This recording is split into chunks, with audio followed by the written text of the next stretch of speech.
이 발음도 어렵다. 여러분이 영어 독립에서 저랑 함께 이 영상을 보고 계신 분이 해석되세요 지금? 이야 정말 제가 문어체를 싫어하는 이유가 바로 이런 것들인데, 이런 글을 영어 학습의 주요 수단으로 자꾸 삼기 시작하니까 스피킹이 안 되는 거예요. 스피킹을 누가 이렇게 해요? 짧게 끊어서 하거든요. 어쨌거나 저쨌거나 제가 볼 때는 안 돼요. 일상 해야도 안 돼요. 저는 자꾸 구어 영어의 관점에서 얘기를 많이 하다 보니 이런 것만 계속 읽게 되면은 스피킹이 진짜 어색하게 된다. 그리고 vocabulary도 enduring ties 이런 것을 일상에서 쓸 리가 없어요. 자, 이번 영어 시험에 홀수영의 30번 문항을 같이 한번 보려고 하는데, 다음 글의 밑줄 친 부분 중 문맥상 낱말의 쓰임이 적절하지 않은 것은, 엄한 단어가 들어가 있는 걸 골라라는 얘기예요. 이 발음도 어렵다. 여러분 바자회라는 단어 아시죠? 바자회. 우리 바자회란 말 하잖아요. 그래서 그 바자르 economies feature an apparently flexible price setting mechanism that sits atop more enduring ties of shared culture. 보세요. 여러분이 영어 독립에서 저랑 함께 이 영상을 보고 계신 분이 해석되세요 지금? 어렵거든요. apparently라고 하는 것은 어떠한 것으로 보인다라는 말이거든요. 그래서 apparently flexible price setting mechanism이니까 아주 유연한, fixed 된 게 아니고요. 유연한 가격 결정 구조를 주요 특징으로 하는 게 바자회 경제의 주요 특징이래요. 주어가 있고 feature라는 타동사가 있고 목적어가 mechanism이에요. 그리고 나서 여러분 제가 왜 문어체에 대해서 좀 안 좋은 얘기를 많이 했느냐, 스피킹을 방해를 한다고 얘기를 그동안 많이 했냐면, 문어체의 주요 특징은 제가 넌 대체 몇 년째 영어 공부를 하고 있는 것에서 강조했다시피 관계대명사가 뒤에 선행사를 수식하는 구조가 너무 많다는 거예요. 그럼 이것은 스피킹할 때는 이렇게 안 하거든요. 그러니까 걸림돌이 되는 건데, 메커니즘을 수식하는 게 뒤에 뭐냐면 That sits atop more enduring ties of a shared culture. 이 문장의 해석이 어렵다는 얘기예요. sit atop이라는 것은 그 위에 앉아 있다는 얘기죠. atop, 꼭대기에, 그 위에. 그러니까 이 가격 결정 구조는 뭘 기반으로 한다 이렇게 해석하시면 돼요. 그리고 each actor belonging to a specific economic class understands what the other sees as a necessity and luxury. 이 문장 역시나 사실은 삼형식 문장이거든요. 그러니까 each actor understands what blah blah 이 구문입니다. 근데 중간에 뭐가 많이 들어가 있잖아요 지금. 그래서 우리가 문어체가 좀 어려운 것이 기본적으로 부연 설명을 해야 되기 때문에 수식의 형태가 굉장히 많다는 거죠.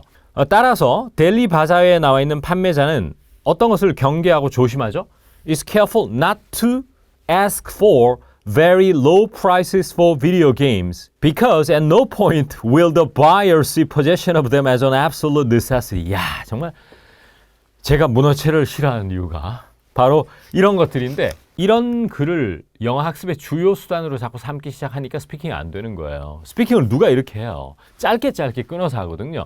어쨌거나 저쨌거나 그 다음 문장이 여러분 학창시절에 이런 거 배웠는지 모르겠지만 주어 동사가 동사주어로 바뀌어버린 inversion이라고 그래요.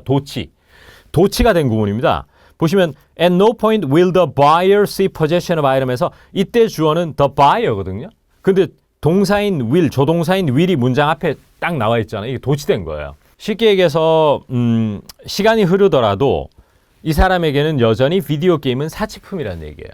그럼 지금까지 문맥상 쭉 읽어봤을 때 델리 바자회에 나가 있는 판매자는 뭐 하는 것을 조심할까요? 너무 가격을 높이 부르면 안 되는데, 왜냐하면 그걸 감당할 수 있는 사람이 없을 수도 있고 상당수 사람들은 이걸 필수품으로 여기지 않을 거니까 너무 high prices를 ask for 할 거를 경계한다. 이렇게 나와야 될 거 아니에요? 근데 low prices니까 4번이 틀린 거거든요. 제가 이제 그 독해 지문을 한글로 해석하면서 이제 느낀 것은 이거 한글로도 쉽지 않습니다. 안 그래요, 여러분? 하지만 여러분 같으면 이거 몇 분 만에 이 지문을 읽으실 거예요. 어떻게 생각하세요? 전반적으로 해석 자체가 한 70%나 60% 흐릿하게 되는 친구들이 되게 많을 것 같거든요. 그러면 사실은 4번이 답이라는 걸 빨리 인지하는 친구들이 눈치가 좀 빠르거나 전체 해석이 안 되더라도 논리적으로 그냥 이해력이 뛰어나서 그렇게 4번을 맞출 수 있을지언정 독해를 하나도 빠짐없이 완벽하게 해서 맞추는 애들은 진짜 상위 1%밖에 안 된다고 봐요. 이런 것만 자꾸 읽어서 문해력이 뛰어나가지고 이제 변별력 차원에서 하면 문해력 증진에는 도움이 될 거예요. 그런데 이 친구들이 어릴 때부터 어머니나 아버지가 상당히 영어에 대한 의식이 많아서 따로 영어 스피킹을 연습을 시키거나 그러지 않은 상황에서 공교육의 형태라든지 아니면 수능 입시학원에만 다녀가지고 대학생이 됐을 때 그 친구들은 스피킹은 전혀 못합니다. 제가 볼 때는 안 돼요. 일상 해야도 안 돼요. 그러면은 사실은 성인이 된 다음에는 두 가지 영어 학습이 니즈가 필요한 것 같은데 잘 듣고 잘 말하고 잘 쓰는 거, 그죠?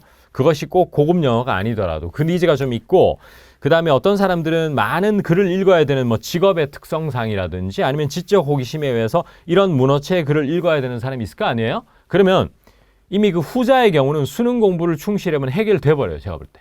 영단어부터 문법, 그 다음에 이런 것들이 거의 다 해결이 돼 버려. 근데 스피킹은 전혀 해결이 안 된 상태에서 고3을 마치게 돼. 그러니까 처음부터 다시 시작해야 되는 거야. 그러니까 그 편차가 너무 심하다라고 전 느꼈어요. 시청하시는 분들 중에 학교 선생님들도 계실 테고 또 수능 강의하시는 분들도 계실 것 같거든요. 이제 그분들 어떻게 생각하는지 참 궁금한데, 저는 뭐 크게 여기에 대해서 제 의견을 많이 얘기하고 싶지는 않아요. 아는데 생각보다 어렵네요. 저는 자꾸 국어 영어의 관점에서 얘기를 많이 하다 보니 이런 것만 계속 읽게 되면은 스피킹이 진짜 어색하게 된다. 왜냐? 지금 보시면 관계사라든지 뒤에서 후치수식을 하는 형태가 무지막지하게 많거든요. 그리고 vocabulary도 enduring ties 이런 것을 일상에서 쓸 리가 없어요. 그 다음에 꼭 그 단어뿐만이 아니고 지금 많거든. restrictions라든지 constraints 이런 단어들이 막 튀어나올 확률이 높아요. 이 느낌이라든지 이런 걸 모르는 상태에서 마구잡이로 수능 공부를 위해서 단어를 외워놓으면 나중에 스피킹 할 때 제한 이러면 막 동시다발적으로 limitations, constraints, restrictions 이런 것들이 막 머릿속에서 막 이렇게 떠오르거든요. 그러면서 아무거나 튀어나와가지고 이상하게 들릴 수 있어요. 사실 그런 단어를 실제로 쓸 일도 많지도 않고 참 그런 게 조금 아쉬운 생각은 드는데 어떻게 생각하시는지 오히려 바통을 역으로 시청자분들에게 한번 던져보도록 하겠습니다. 수많은 학생들이 공통적으로 하소연하는 것이 하나 있습니다. 영어는 가성비가 너무 낮다. 보고 외우고 암기한 것 영어 따로, 내 입에서 나오는 영어가 따로인 경우가 벌써 5, 6년째 지속되고 있다고 합니다. 이제는 일거에 그러한 여러분의 답답함 해소해 드리는 것, 이것이 저희 포부입니다. 특히 성인 영어, 성인들의 어떤 영어 회화 실력을 완전히 바꿔놓을 수 있는 하나의 전환점으로 만들고자 합니다.